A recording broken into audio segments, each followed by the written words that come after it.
And if you sell your extra clothing to secondhand shops, you can make money off of that. That long gown you don't need anymore may be in demand at a vintage clothing store.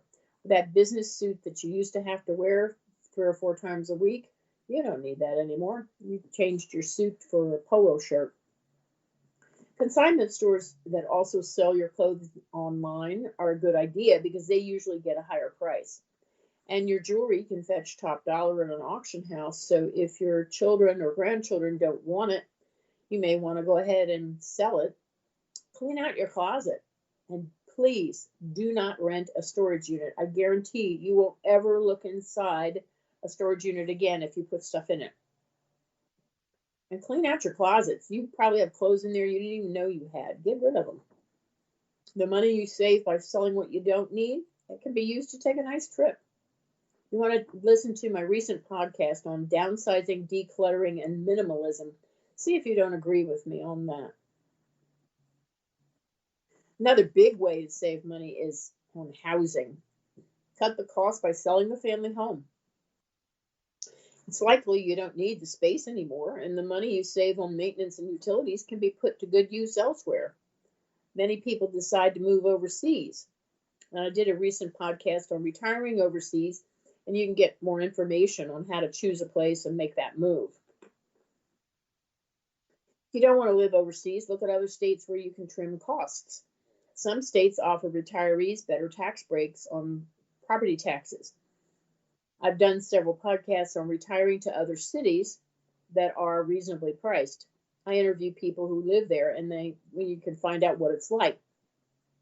Florida's pros and cons was the topic of a recent one I did that you should listen to as well. It gives an overview of the Sunshine State. You may decide to stay in the city or town where you are, but you want to move to something smaller or less maintenance, lower cost, or on one level. You can save on taxes, insurance, and utilities too.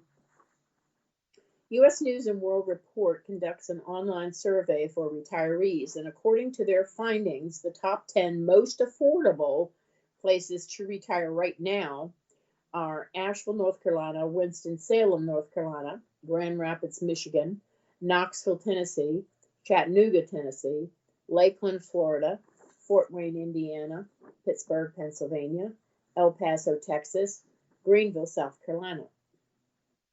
Now, according to U.S. News and World Report, the 10 best places to retire, which is different from the most affordable. The 10 best places to retire are Fort Myers, Florida, Sarasota, Florida, Lancaster, Pennsylvania, Asheville, North Carolina, Port St. Lucie, Florida, Jacksonville, Florida, Winston-Salem, North Carolina, Nashville, Tennessee, Grand Rapids, Michigan, and Dallas-Fort Worth in Texas. So I want to give you some ideas on places you might want to start your search. Another way to save money is to plan for your health care costs. Likely you're enrolled in Medicare, but that doesn't cover everything. It's estimated that you'll probably need about $300,000 to cover medical expenses for the duration of your retirement. And that, of course, depends on, how serious the medical issue is and how old you are and that sort of thing. Keeping these costs down by exercising, eating healthily, and don't put off going to the doctor are all ways you can save money because it may be helpful to purchase long-term health care policy. The younger you are when you purchase, the better. Being sick is expensive. Many chronic health conditions are preventable, and you can make healthier choices throughout life, which reduces your chances of suffering from diabetes, high blood pressure, arthritis. You may not want to get a colonoscopy because it's expensive, but cancer of the stomach and lower abdomen area is not cheap. So take care of yourself. Another way to save money is to work part-time. You can do consulting, writing, volunteering, and so many other options will keep you active and contribute to keeping your health in good shape. And meeting other people interacting keeps you from being lonely. And there's so much on the internet that you can do now. It's really, you can be out on your boat and write a story and submit it, and nobody will ever be the wiser. Another thing you could do to save money in retirement is to sell your extra vehicle. You may no longer need 2 vehicles if you don't commute to work anymore. You won't be driving as much, so you can reduce your gasoline costs, your insurance, maintenance. And if you move to a gated community, you can get around in a golf cart. Another thing you want to do to save money is to reevaluate your insurance policies. Because once the children are grown and gone, the house is paid off, you may not need life insurance anymore. You should also review your auto and homeowners insurance policies for senior discounts once you're driving less. That makes a big difference. Another way to save money is don't be afraid to ask for help. Nonprofit groups are a wonderful resource for people over the age of 60. There's a group, the National Council on Aging, is a trusted national leader working to ensure that every person can age well. Since 1950, its mission hasn't changed. Its goal is to improve the lives of millions of older adults, especially those who are still struggling. NCOA empowers people with the best solutions to improve their health and economic security, and we strengthen government programs that we all depend on as we age. Every year, millions of people use their signature programs. They have one called Benefits Checkup. They have another one called My Medicare Matters. And they have another one that's called Aging Mastery Program. And they offer online tools that collaborate with a nationwide network of partners. You can learn more about them at ncoa.org.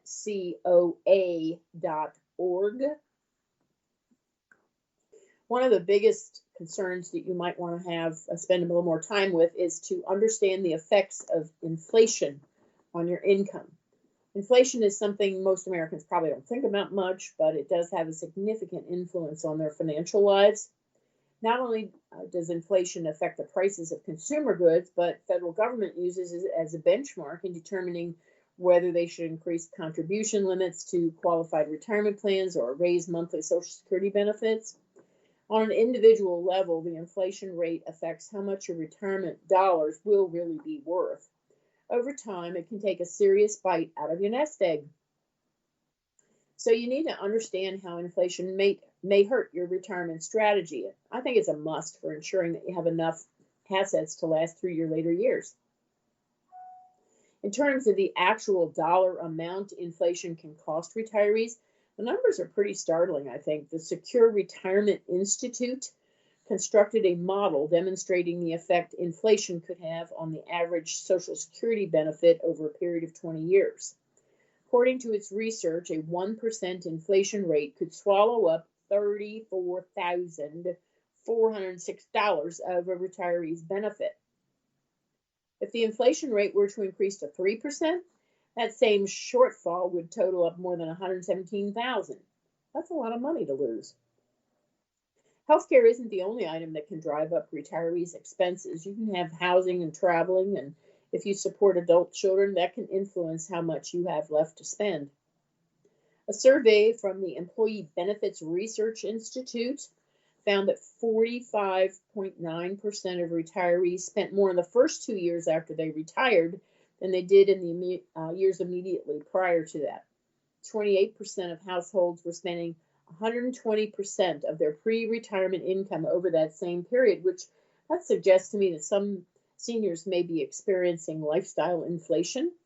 So you want to make sure you have a good financial advisor and meet with him or her on a regular basis to ensure a prosperous retirement. Well, thanks for joining me today and learning how to be a cheapskate in retirement. If you have any questions, please email me at moveorimprovewithdebbie@gmail.com or check out my website, www.boomerhousingoptions.com. And I'll see you next time. Thanks for joining me today.